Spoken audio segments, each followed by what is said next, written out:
RCF.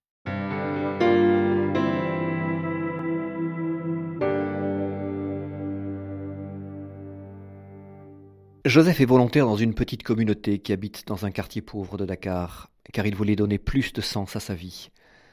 Voici le témoignage de l'une de ses lettres. Il est à peine 9 heures ce matin et on tambourine violemment sur le portail en fer de la maison. Si violemment qu'on serait tenté de se mettre en colère. Mais Joseph reconnaît à la cadence des coups sur la porte la marque de Hawa, une petite fille, d'un groupe d'enfants qui traînent toute la journée dans le quartier. Mais pourquoi ne vont-ils pas à l'école ?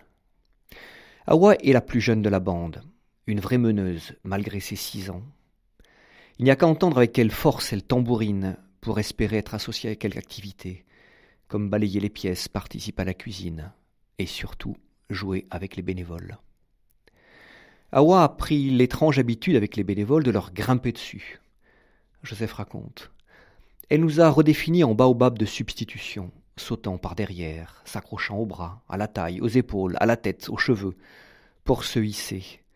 Et toiser du haut de son perchoir tous les autres enfants, probablement jaloux de ne pas être à sa place. Ces assauts acrobatiques sont un gros test de patience pour nous, mais surtout un grand cri, une grande soif d'affection, d'être embrassé, de retrouver cette chaleur protectrice et apaisante des bras de parents, les siens étant trop absents pour elle. Quand je l'ai vue pour la première fois, dans ses guenilles et couvertes de poussière, Hawa m'a paru être vraiment difficile à aimer. Une espèce de sauvageonne, avec des airs de lépreuse qu'on préférerait maintenir à distance. Bon, autant dire que sitôt qu'elle vous a sauté dessus, c'est raté. On pourrait dire, elle me salit, elle me fait perdre mon temps. Mais c'est notamment par ce temps perdu à ne pas la repousser que je me suis laissé surprendre et même impressionné par elle. C'est une des enfants les plus fidèles à la prière du chapelet. Pour le reste de la bande, c'est un vrai combat pour tenter de leur enseigner les différents mystères qui composent le chapelet. Ils les confondent tous et ne les retiennent pas. Mais Hawa est toujours là à vouloir répondre la première. Car du haut de ses 6 ans, elle connaît dans l'ordre tous les mystères. Et lorsqu'on lui donne l'occasion de guider la prière, elle alterne sans hésiter les Ave Maria en français, en wolof et même en latin. Mais c'est en l'invitant dans la cuisine pour m'aider un jour à la préparation du poisson que j'ai réalisé qu'elle était capable de cuisiner presque aussi bien que moi.